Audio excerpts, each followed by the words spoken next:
Now, to finalize, I want to mention something about the transits. So, where we're headed and what we are currently awakening into in the new earth, it's very important that we understand that to know the transits daily, the astrology transit, where the moon is and what's happening on a day-to-day basis, it's going to be impossible to catch. It's a dragon on a bicycle. Why? Because we are on such a high note of evolution that the old ways that we used to relate to astrology are outdated.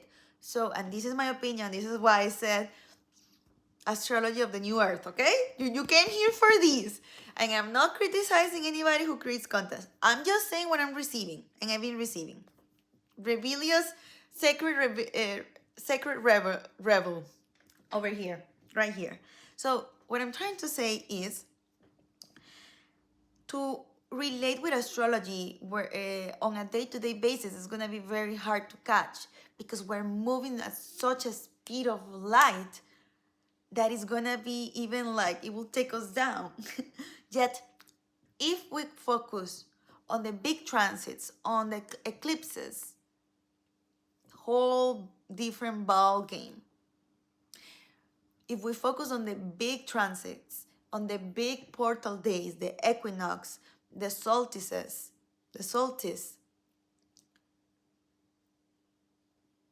if we focus on certain eclipses, in the themes at hand, like Pluto in Aquarius, boom, we're gonna see it. It's very important for us to also get acquainted with that, but on a larger scale. Astrology is gonna ask us to relate to her, to this energy, on a larger scale. So we start working more on a zoom out and a 0-point calibration and understanding it for the evolution of Earth and how astrology not only supports the evolution of Earth, like everything is happening in an intelligence beyond our understanding, but also in ourselves, because there's an effect. Again, no matter the system that you're utilizing, we are living organisms.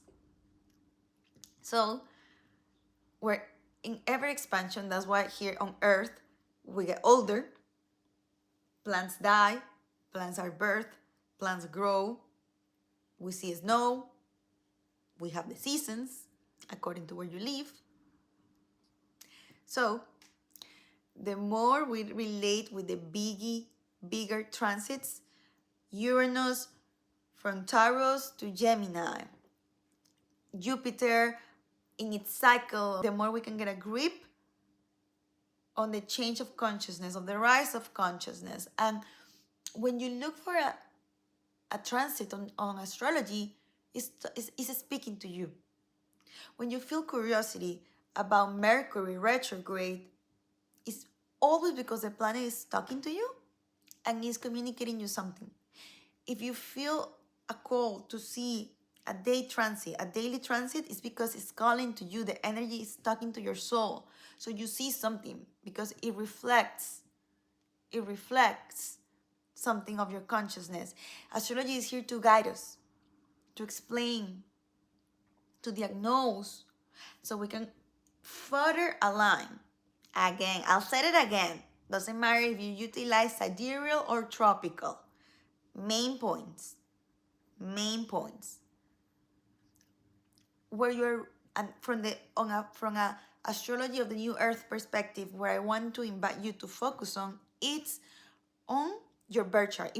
If you're gonna focus on like really deep, instead of the focusing on the day-to-day transits, focus on your chart and how it's touched by the day transits, by the current climate. That's where your focus lies on.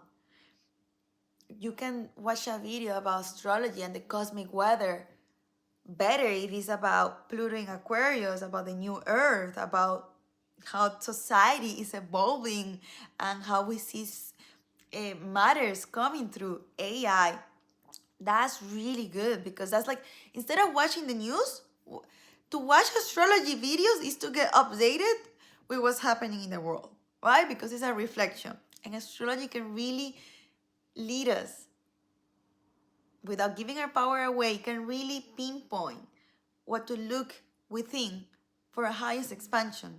So if we know that it's the time to be authentic or to live or to live romantic relationship in our own way, and we see a transit in astrology will happen, not only with Pluto in Aquarius, but also with the nodes of karma, the north node and the south node. There's a lot of Jupiter in Gemini and other transits that will be happening. When we see this information outside, we can go inside. Oh, and how do I want to live my relationships? And beyond how it's affecting me, what is awakening within me? And from this, what is awakening within me, where do I go? What do I do? Why do I try? Do I experiment? Do I allow myself to explore with my sexuality, with the way I relate? Ah. In Spanish, la astrología se vive. I say in English, you live astrology. You live astrology. You live astrology. You live astrology. I know I went, and this is with the utmost respect with astrologers. Every astrologer has a soul mission, and every astrologer will focus upon where they need to focus upon. When you consecrate yourself to your wisdom, to your sovereignty, to who you really are, you will filter and you will receive the messages that need to come through. So this is my invitation to welcoming your birth chart to a whole new level and to allow the race of consciousness, the rise of consciousness, the remembrance from the past, the remembrance from other lifetimes, from other star systems, to come right here in this point, 0 point calibration, to expand and evolve in your mission on Earth at this time. Claiming your gifts, going into your birth chart and seeing what you're good at, and to embrace those gifts and embrace also the challenges which become your miracles. Such an exciting time. You chose to be here. We chose to be here. So relating to astrology from a zoom out perspective and focusing on the main changes. I'm hearing a lot about Gemini right now. Gemini. I haven't seen the current transits, but maybe that's a message.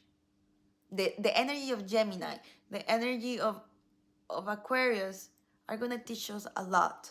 That's why it's so important because they are air signs, to be on the body. To come back to the body as living organisms and move it and move the energy. You live astrology. You can do all you want with these videos, with YouTube, but you have to live it. Okay, go forth and go on a date. Okay, go forth and travel the world. Okay, go forth and record the video. Okay, go forth and make love. Okay, go forth and create. And astrology gives you a beautiful pathway. But remember, the more you grow, the more you can come back to astrology and continue to discover that map. Instead of the news, an astrology video of the new earth, right? Or the transits that are happening. And then really devoting yourself to understanding your birth chart, no matter the system. And whichever system calls you will be perfect for you. Sidereal or tropical. I also really want to invite you to check out Jen Keys and Human Design, because really that takes a more on an energetic level.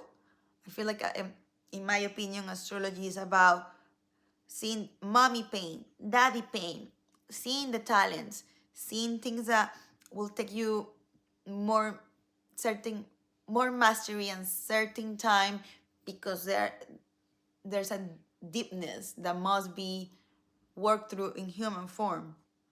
You see that in astrology, personality traits. But then human design can really lead you into understanding your energy system on a day-to-day basis, and it's very important. For Jenkins, is also unlocking your gifts. So I think it will be like the energetic part of astrology. These two. And well, numerology, these are guidance systems for our evolution, to know ourselves, and also create bridges of connection with our loved ones. I really do believe astrology create connection points with loved ones. Very important. It's a bridge. No a bypassing, I yell at you and I scream at you because I have a Scorpio. Doesn't work anymore, Oriana. Doesn't work anymore. Right? Right. Breathe. Move the energy. Connecting with the sun. Connecting with the spirit of the moon. Connecting with the spirit of the minerals on earth. Connecting with the spirit of Mercury, communication. Connecting with the spirit of your rising sign in your birth chart. How the world looks at you and the car that you drive through your life. Venus, your pleasures, what you like, relationships. Jupiter, expansion, travel, education.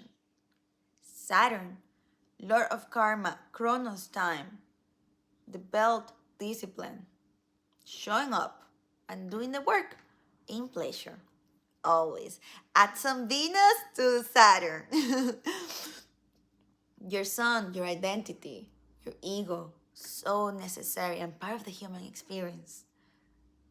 The moon, your emotions, mom, your inner world, your needs. Pluto, transformation, death and rebirth. We need to love Pluto. This is the age of loving Pluto. I love my Pluto. I love Pluto. When we really anchor Pluto in its highest octave, which will be consecrating growth and death to the light of God and the cycles of life, infinite evolution, it totally changes. And you anchor beauty within the dark mother and the womb of nothing. Neptune, unconditional love, creativity, the oceans, water. We are made of water. We have so much water. Uranus, the freak, the tilted planet. Oof. So no matter how we relate with these planets, mentioned in the North Node and the South Node, for our evolution of our soul, that we have those points collectively in the birth chart, in the sky, or in the climate, and in our own birth charts, we can then, whether we want to see from the earth up or from up to the earth, doesn't really matter. You will be called and you will know which way to relate with astrology. But the signs, its houses, the planets, are consciousness in itself and of itself, are archetypes, are energies that are helping humanity for its evolution and have a purpose, and they're working with us and in us. Let's allow it. Let's allow it. Let's allow it. Energetic beings we are. Okay, my love. May this be of your service. Astrology of the new earth. The new times are here.